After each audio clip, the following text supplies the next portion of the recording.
Oi pessoal, bom dia. Bom dia. Agora hoje eu vou ler a Bíblia com a minha mãe, tá? Hoje eu vou ler a Bíblia com a minha mãe. O nosso propósito continua, o nosso propósito é ler a Bíblia do início até no fim em família, né? A gente vai fazer o vídeo hoje, o vídeo de número 45. A gente vai ler Juízes, vamos fazer a introdução e vamos ler o capítulo 1 e 2. Eu vou fazer a introdução e a minha mãe vai ler o capítulo 1 e 2 depois, beleza? Minha mãe está começando a ler hoje a primeira vez dela, ela está meio mais nervosa, preocupada, assim, fala, tanto faz, é para errar mesmo, quanto mais errado ficar, mais legal fica, né? Então a gente está preocupado em fazer certinho, nós estamos preocupados em ler o que a gente entender e pronto, beleza? Então, como todo vídeo a gente faz, a gente fala de alguma coisa que vem à cabeça naquele momento, e está batendo aqui na minha cabeça a parte do enfrentamento, né? Na PNL, na Programação Neurolinguística, existe a gente fala de, é o que dá o boot, o que começa todo o processo. A gente tem duas possíveis reações em tudo que você faz na vida. Uma é de enfrentar, a outra é de se afastar, fugir, né? Então você pode escolher o enfrentamento ou o afastamento. É seu, você que escolhe. Só vou dizer o seguinte, geralmente, tudo que você tem sucesso na vida, tudo que você consegue ser bem sucedido na vida, provavelmente foi um enfrentamento. Porque a tendência do covarde é sempre, afastar. E a gente se acovarda várias vezes por várias coisas que a gente faz. E a gente acaba não sendo beneficiado com isso. Parece que Deus não quer que as pessoas se afastem das coisas. As pessoas têm que se enfrentar mesmo. Então o processo da fé é basicamente esse. É um enfrentamento, acreditar que vai dar certo, ir, fazer sua parte. E as coisas vão aparecendo ao longo do caminho. As coisas não vêm prontas, elas são feitas, né? E elas são feitas em dois tempos. Um imaginando, outro fazendo, né?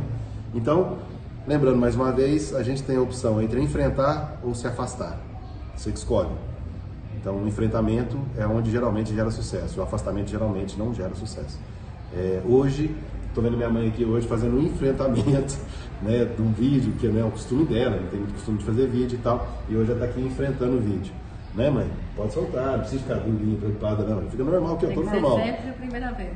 Isso, e tem a primeira vez, é assim mesmo, e a gente vai fazendo, e tá tudo bem, se errar tá jóia, é normal, faz parte do aprendizado, ninguém nasce sabendo nada, né? Nem quem tem 70 e poucos anos, como a minha mãe tem aqui, tem que nascer sabendo nada, beleza? Então vamos lá, introdução. O livro dos Juízes relata fatos situados entre 1200 e 1020 a.C., descrevendo a continuação da conquista da terra e a vida das tribos até o início da monarquia. Trata-se de um tempo de democracia tribal e cheio de dificuldades. As tribos são governadas por chefes que têm um cargo vitalício. Juízes menores, nos momentos de grande dificuldade, surgem os chefes carismáticos, que são os juízes maiores, que unem e lideram as tribos na luta contra os inimigos.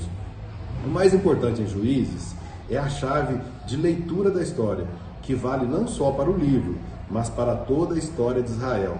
Essa chave é apresentada em Juízes 2:6 e 3:6 e reaparece diversas vezes no texto. Segundo o autor, para levar à frente um projeto social, é preciso manter a memória ativa ou a consciência histórica, adquirida através da resistência e da luta. A geração que luta mantém viva essa consciência. A nova geração, porém, quebra essa memória e ameaça fazer o projeto voltar atrás. O resultado é um conflito na história entre a fidelidade a Javé, para quem não sabe, Javé significa o Senhor, né? É Deus. Então, o resultado é um conflito na história entre a fidelidade a Javé, a fidelidade ao Senhor, a fidelidade a Deus e seu projeto, e o culto aos ídolos que corrompe a sociedade. Juízes 2:11-16 apresenta a dinâmica que marca o destino histórico de um povo. O pecado. O pecado é igual à alienação da consciência histórica. O povo abandona Javé, o Deus que produz a liberdade e vida, para servir aos ídolos que corrompem, produzindo um sistema social injusto. O castigo. O castigo é a perda da liberdade e da vida, servindo aos ídolos da escravidão e da morte. O povo alienado perde a liberdade e a vida que tinham sido duramente conquistadas. A conversão. A conversão é igual à volta à consciência histórica. No extremo limite do sofrimento, o povo volta à consciência histórica e clama a Javé. E a graça? A graça, ela é igual à libertação. Javé responde ao clamor, fazendo surgir líderes ou juízes que organizam o povo e ajudam a reconquistar a liberdade e a vida. Mas a história continua e as novas gerações parecem estar sempre voltando à alienação da consciência e à perda da memória. À primeira vista, teríamos a tentação de dizer que a história é um círculo vicioso que volta e termina sempre no mesmo lugar. O autor, porém, mostra que tal círculo pode ser quebrado, e para isso é necessário que cada geração assine o projeto de Javé e continue a luta dos antepassados. O desafio é extinguir completamente a idolatria que impede a liberdade e a vida. O livro dos Juízes é um convite a ler a história aplicando essa chave de leitura. O importante, porém, é começar pelo castigo, procurando tomar consciência das limitações e dos sofrimentos que uma determinada geração está experimentando. A seguir, procurar identificar os ídolos aos quais a sociedade está servindo, em vez de cultuar a Javé, que é Deus, né? E se comprometer com o seu projeto. Beleza, gente? Então aqui ele faz uma breve introdução que fala sobre pecado, castigo, conversão e graça, né? Porque o pecado gera um castigo, o castigo gera uma dor, a dor gera uma conversão e a conversão gera uma graça, né? Essa é a sequência. Então agora vou passar aqui para minha mames poderosa para que ela leia e... Você quer caneta? Não, não tem problema não, estou ocupando. Para que a mãe leia aqui e Juízes conquista aqui. Vai lá, mãe, começa a ler para a gente, por favor. Aí. A conquista continua, leia, começa aí. Mais alto que isso baixo. Deixa eu pegar isso aqui. Pode ler. A conquista continua. Conquista é esforço contínuo. Depois que Josué morreu, os israelitas consultaram a Javé. Quem de nós irá na frente para combater os cananeus? Javé respondeu, Judá irá na frente, porque eu entreguei a terra nas mãos dele. Então Judá disse a seu irmão Simeão, venha comigo para a região que me coube por sorteio. Lutaremos contra os cananeus e depois eu irei com você até a região que lhe coube por sorteio. E Simeão foi com ele. Então Judá subiu e Javé lhe entregou os cananeus e fariseus. Derrotaram 10.000 homens em Bezeque. Quando derrotaram os cananeus e os fariseus, encontraram Adonibezeque em Bezeque e lutaram contra ele. Adonibezeque fugiu, mas eles o perseguiram e o agarraram e lhe cortaram os polegares das mãos e dos pés. Adonibezeque disse então, 70 réis com os polegares cortados das mãos e dos pés. Catavam os polegares debaixo da minha mesa. Deus agora está me cobrando aquilo que eu mesma fiz. E levaram Adonibezeque para Jerusalém, onde ele morreu. Os descendentes de Judá atacaram Jerusalém e a conquistaram. Mataram os habitantes a fio de espada e puseram fogo na cidade. Em seguida, os descendentes de Judá desceram para atacar os cananeus que habitavam na região montanhosa, Negueb e na planície. Judá também enfrentou os cananeus que moravam em Hebron, que antigamente se chamava Cariate Arbe, e derrotou Cesai, Aimã e Tomai. Daí atacou os habitantes de Dafir, que antigamente se chamava Cariate Safer. Calibé havia dito, darei como esposa minha filha a Cissa, né? Para quem tomar Cariate se pede assalto. Otoniel, filho de Genés, irmão mais novo de Caleb, conquistou Cariate Sefer e Calibe lhe deu sua filha como esposa. No dia do casamento, Otoniel induziu a Cissa a pedir um terreno do pai. Ela então apiou do jumento e Caleb lhe perguntou: o que você quer? Ela respondeu: faça-me um favor, você me deu terra árida, dê-me também alguma fonte de água. E Caleb lhe deu as fontes do alto e as fontes de baixo. Os descendentes do sogro quenita de Moisés subiram na cidade das palmeiras com os descendentes de Judá, foram para o deserto de Judá, ao sul de Arade, e se estabeleceram entre os amalecitas. Depois Judá acompanhou seu irmão Simeão, e juntos derrotaram os cananeus que moravam em Cefate e entregaram a cidade aos extermínios. Por isso, a cidade ficou sendo chamada de da Orma.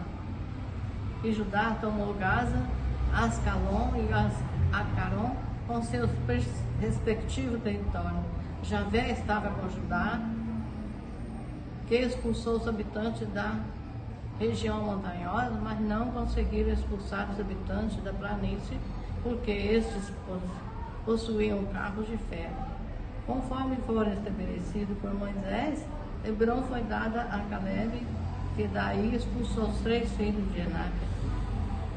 Os benjaministas, porém, não expulsaram os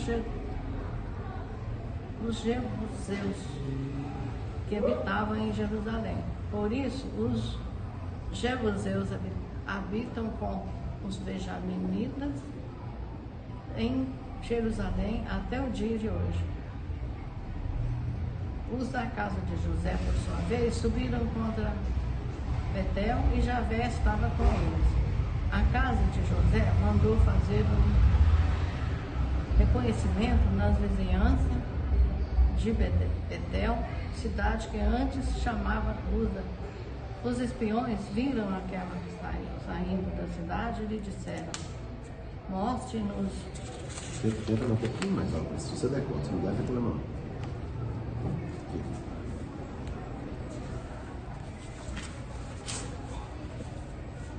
Peraí, só um minutinho. A perninha, vem.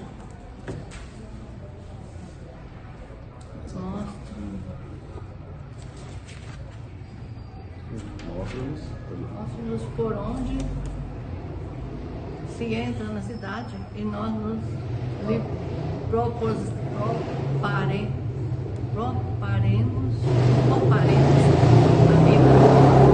O homem lhes mostrou por onde entrar na cidade, e eles passaram a cidade a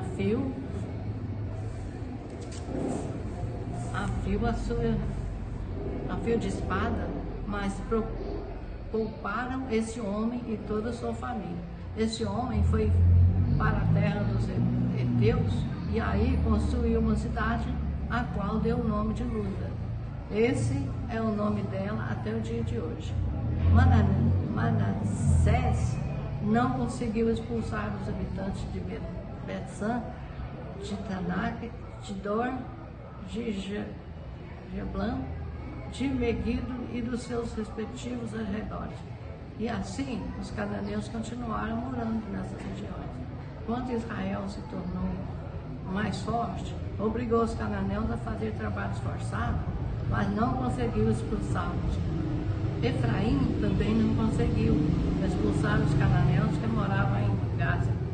E os cananeus continuaram morando em Gaza, no meio de Efraim. Zabulon não conseguiu expulsar os habitantes de Cetron, nem os de Naalon. Por isso, os cananeus continuaram no meio deles, embora submetidos a trabalhos forçados. Aser não conseguiu expulsar os habitantes de Aço, nem os de Sidônia, de Maulebe, de Azik, de Elba, de Afec e de Roma. Os asseritas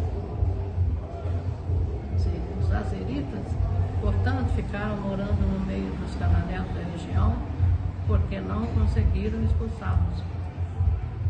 Neftali não conseguiu expulsar os habitantes de Bet-san nem os de Bet-Anat. Ficou morando no meio dos cananeus da região, mas os habitantes de Bet-san e de Bet-Anat os serviam com trabalhos forçados. Quanto aos danitas, os amorreus os encurralaram na região montanhosa, não lhes permitindo descer para o vale. Desse modo, os amorreus continuaram morando em Ares, Ailã, Salibim. Mas quando a casa de José se fortaleceu, os amorreus foram submetidos a trabalhos forçados. O território dos edomitas se estendia desde a subida dos escorpiões e de pedra para a frente. O desafio histórico. O anjo de Javé subiu de Gilgal para Betel e disse: Eu tirei vocês do Egito e os trouxe à terra que prometi a seus antepassados. Eu também tinha dito: Javé mais romperei. Jamais romperei minha aliança com vocês, contanto que não façam aliança com os habitantes dessa terra e destruam os altares deles. Mas vocês não me obedeceram. Por que fizeram assim? Por isso também lhes digo: não expulsarei os cananeus diante de vocês. Eles continuarão ao lado de vocês e os deuses deles serão armadilha para vocês. Logo que o anjo de Javé disse tais palavras a todos os israelitas, o povo começou a chorar aos gritos. Por isso deram ao lugar o nome de Boquim. E aí ofereceram sacrifícios a Javé. 2. Dinâmica do processo histórico. Alienação, escravidão, conscientização e libertação. Josué despediu o povo e cada um dos israelitas foi tomar posse da propriedade que havia recebido como herança. O povo serviu a Javé durante todo o tempo que Josué viveu e também durante toda a vida dos anciãos que continuaram vivos depois de Josué e que tinham visto todas as grandes obras que Javé tinha feito em favor de Israel. Josué, filho de Nun, servo de Javé, morreu com 110 anos. Foi enterrado no cemitério que ele ocupava com propriedade em Tanat-Ares, na região montanhosa de Efraim, ao norte do Monte Gades. E toda essa geração foi também reunir-se com seus antepassados. Veio depois outra geração que não conhecia Javé, nem as grandes obras que ele tinha feito em favor de Israel. Então os israelitas fizeram o que Javé reprova. Prestaram culto aos ídolos, abandonando Javé, Deus de seus antepassados, que os tinha tirado do Egito. Foram atrás de outros deuses de povos vizinhos, e os adoraram, provocando Javé. Abandonaram Javé e prestaram culto a Baal e a Astarte.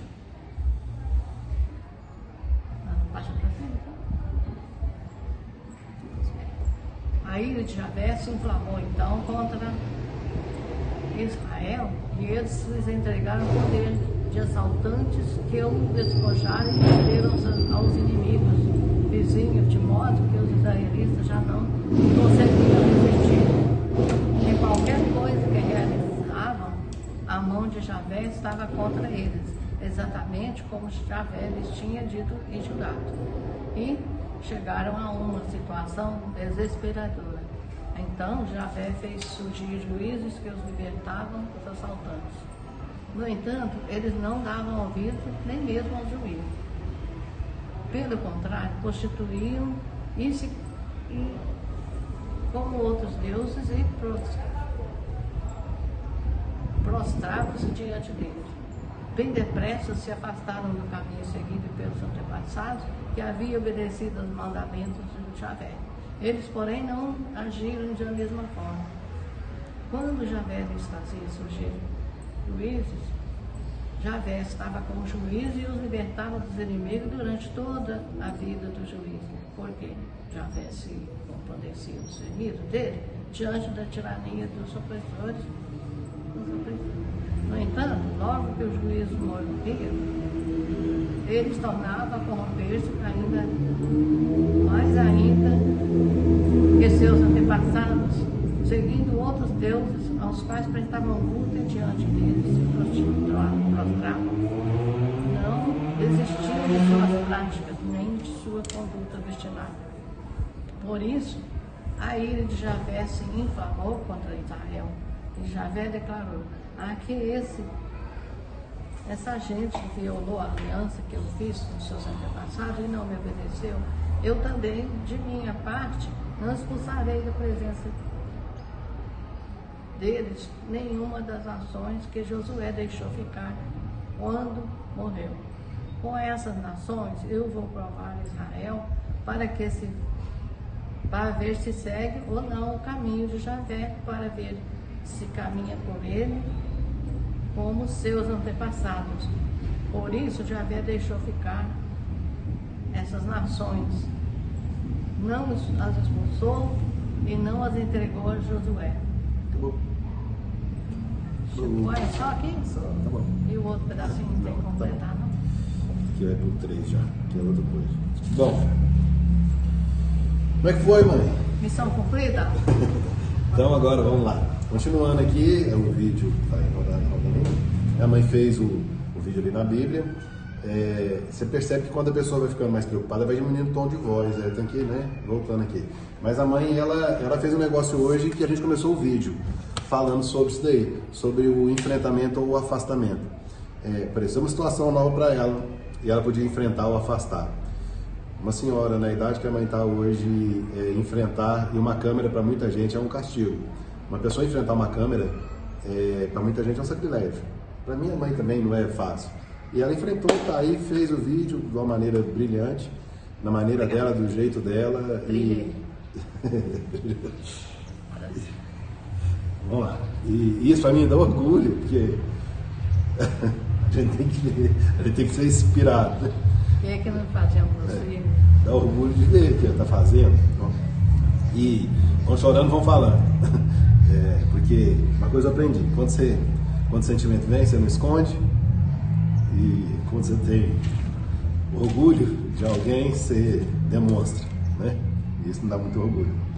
Bom, continuando aqui, a gente está falando hoje da Juízes, né? Na introdução, capítulos de 1 a 2, fala sobre a aliança, né? de Javé com o povo de Israel. E fala sempre aquilo: seja forte e corajoso, né? Essa foi a lição dada a Josué: seja forte e corajoso, porque o Senhor teu Deus está ao seu lado e nada lhes faltará. Eu darei toda a providência que precisa de acontecer. E eles foram fazer isso daí e tal. E agora nesse novo livro de Juízes, começa falando sobre Josué morre, né? Porque Josué já estava velhinho já e acabou morrendo no final. Assim como Moisés morreu, Josué morre agora, no final desse capítulo, e deixa todo uma herança, algumas conquistas continuaram ali, né? Então fala assim: Josué morre, mas as conquistas são um esforço contínuo. A conquista não é porque você conquistou e depois continua com você, não. Você conquistou, você tem que merecer aquilo todo dia, porque todo dia você tem que reconquistar o que você já tem. Porque as conquistas são esforço contínuo. E as guerras, elas continuam pelas conquistas, né, de novos territórios. As guerras não param, todo dia é uma guerra e tal. Então, nesses capítulos antepassados, a gente veio ali muita guerra, nos capítulos passados, né? Muita guerra, muita guerra. E um anjo de Javé vem até o pessoal e fala assim: eu tirei vocês do Egito e os trouxe à terra prometida aos seus antepassados. E eu tinha dito que jamais romperia a minha aliança com vocês, contanto que vocês não façam aliança com os habitantes dessa terra e nem adorem os seus deuses. né? Essa era a ideia, é isso que eles estavam falando. E aí o povo começa a fazer aliança com outros povos, começa a adorar outros deuses, né? E Javé, como vocês viram no capítulo passado, Javé é um Deus ciumento. Quando você começa a adorar outro Deus e seguir outros caminhos, ele começa a te mostrar isso aí numa forma de pecado e acaba tendo um castigo, né? Então, os pecados por adorar a outros deuses acabava tendo os respectivos castigos. Existe uma lei máxima que chama lei da causa e consequência. Tudo que você faz tem uma consequência, né? Então, toda a regra da Bíblia ali, no início, quando Moisés fez os mandamentos, ele já era calculado para quê? Para que desse um resultado positivo, né? Então, amar a Deus sobre todas as coisas, o quê? O poder da fé. Você acredita que vai dar certo, começa a dar, porque você está com um pensamento positivo, está com a aliança positiva. Tudo para acontecer no mundo tem que passar por dois processos, é criar duas vezes.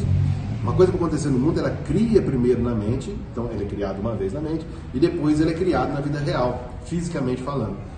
Então, como que ele cria na mente? Para criar na mente você precisa da fé, de acreditar de que vai dar certo, ver a visão, sentir, e aí depois você cria fisicamente. Então, todo esse processo foi feito, né, na Bíblia e colocado isso daqui. Então, a lei da causa e consequência acabou acontecendo aqui nesse capítulo, nesse livro de Juízes, né, nesses capítulos que a gente vai começar a ler agora de em diante, vai falar sobre o pecado, ou seja, quando você saiu da aliança e começou a adorar outros deuses, como ele fala ali, então ele cometeu um pecado. O pecado, ele gera a consequência do castigo, e aí vai ver o castigo acontecendo, as coisas dando errado, né? Que a causa e consequência. Qual a causa? O pecado. Qual a consequência? O castigo, né? Então o castigo vai acontecendo, o castigo, ele gera uma dor, e essa dor faz uma conversão, a pessoa converte, ou seja, ela vê que está errado e passa a voltar a fazer o acerto novamente, a maneira correta de se fazer, e a conversão gera uma graça. O que é uma graça? Quem lembra o que é graça? Graça é um benefício não merecido. Embora você não mereça, eu lhe dou. Isso é uma graça. Deus mandou uma graça pra gente. Embora a gente não merece, a gente ganhou, né? Então a vida da gente é uma graça. A gente não merece, mas a gente ganha. Às vezes acontece coisa da vida da gente também que é uma graça. A gente não merece, mas a gente ganha, né? Então, a gente tem várias coisas, várias graças na vida da gente, né? E sem merecimento, né? Então, voltando de novo, a sequência: primeiro o pecado, depois o castigo. Aí o castigo, né, por gerar uma dor, a pessoa, eu não quero isso. Ela converte, aí há uma conversão, e a conversão, agora eu vou fazer a coisa certa, eu estou no caminho certo. Você fez o caminho certo, gera a graça. Então nós estamos todos nesse mundo por uma graça de Deus, ok? Então esse é o resumo do capítulo. Hoje, lendo com muito orgulho com minha mãe. E a gente fecha o Juízes. A gente fecha o Juízes aqui, capítulo de 1. Fechamos o Juízes, capítulo de 1 a 2, né, mãe?